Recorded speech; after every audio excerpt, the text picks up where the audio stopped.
All right, so let's talk about Ark Raiders. On the surface, it seems pretty simple, right? It's us against a bunch of mysterious killer robots. But what if I told you there's more to it? If you start digging through the wreckage, through the history they don't teach you, you'll find these unsettling clues. Clues that point to a massive conspiracy, a betrayal that changes, well, everything. Yeah, that's the big question, isn't it? The one we're going to dig into. What if the monsters aren't the real enemy? What if this whole war, this fight against the Ark, isn't about aliens or some rogue AI that went haywire? What if it's about something so much closer to home? And honestly, way, way more terrifying. Come on, let's follow the breadcrumb. Okay, so first, a little backstory. The official story goes like this. Back in the late 20th century, the world basically falls apart. Huge ecological collapse. Then, a few decades down the line, you have the Exodus. All the super rich, the corporate bigwigs, they build these giant spaceships and just bounce. They leave. Then, boom, 2045, the first arcs dropping from the sky. Humanity somehow manages to fight them off for a bit, which is pretty amazing, but then the second wave hits. These new ones are way smarter, way deadlier, and they're the ones that forced everyone who was left to go underground. That's the world we're playing in.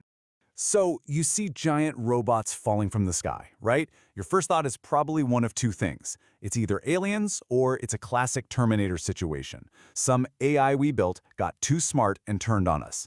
And yeah, that's what most of the survivors believe. It's a pretty simple narrative, us versus them. But here's the thing.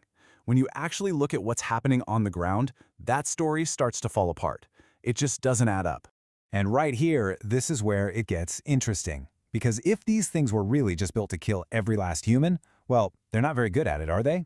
Their behavior, what they actually do day to day, it points to a totally different mission. They're not behaving like an army trying to wipe us out. No, they're acting like miners, like a big automated construction crew. I mean, look at what raiders see every single day.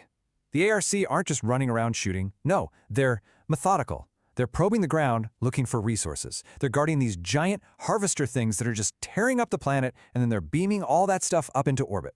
But here's the real clincher for me. If you get knocked down, if you're not a threat anymore, a lot of the time they just walk away. They ignore you. That is not what a murder bot does. That's what a security guard does when the threat to the mining operation is neutralized. And then there's the physical evidence, which it screams that something is wrong with the alien story. I love this quote from a raider in the community, because it's just perfect. If the ARCs are aliens, why does the Queen have maintenance railings the size of humans? Think about that. Why on earth would an alien race or some super AI build human-sized handrails on their war machines? It only makes sense if they were designed for people to work on them. And if that's not enough for you, get this. People have found English writing on the hulls of these things. English. I mean, come on. Unless these are the most polite aliens ever who decided to learn our language and our industrial safety standards before they invaded, there's a much simpler answer, isn't there? These things weren't made by aliens. They were made right here, or at least by the people who used to be here. So if they're human-made, the next logical question is, who made them? And to answer that, we've got to go back to the Exodus. The official history books call them valorous survivors, which is just wow. Let's be real here. This wasn't a random group of survivors. This was the 1%, the uber rich, the ones with the cash to build spaceships and just check out, leaving the rest of humanity to rot on a dying planet. And the technology gap between these two groups is it's insane. It's not even a gap, it's a chasm. On one hand, you have the raiders, who are literally duct taping their guns together with parts they rip off the robots that are trying to kill them. And on the other hand, you have the people who left, the ones with tech so advanced they could travel between stars. It's not even the same ballpark. So you put it all together. Who had the know-how to build these incredible machines? Who had the resources? And, most importantly, who had a motive? After decades floating around in space, their new homes probably started running low on, well, everything. There's only one group that checks all those boxes, the people from the Exodus. And that brings us to the absolutely chilling core of this whole theory. The ARC? They aren't invaders. They aren't conquerors. They're a cleanup crew. Just an automated mining fleet sent back to a planet that their owners figured was empty. Let's just walk through how this would have happened. It's horribly logical. Step 1, the rich leave Earth to die. Step 2, years later, they start running out of stuff in their fancy space colonies. Step 3, They send their robot miners back to Earth to get more raw materials, assuming it's a dead rock. But step 4, they find a problem.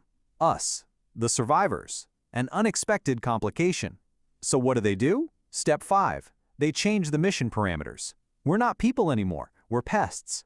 We're an infestation that needs to be cleared out of their property. This quote just says it all, doesn't it? Suddenly you're not a hero fighting off monsters to save the world. You're a resistor fighting against the people who used to rule you. People who see you as vermin squatting on their land. You're not defending your home from aliens. You're defending it from its old landlords. So let's just strip away all the sci-fi dressing. This is not humanity versus aliens. This is a class war, plain and simple. It's the people who were left behind to die fighting the robot army of the 1% who abandoned them.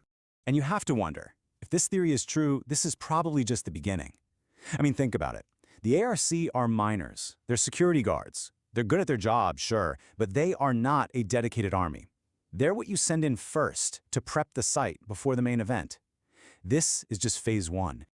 Which brings us to the one final, terrifying question that keeps me up at night. The Raiders. We've gotten pretty damn good at fighting these machines, right? We can take on the cleanup crew. But if these machines really are just the janitors, what in the world is going to happen when the landlords come home?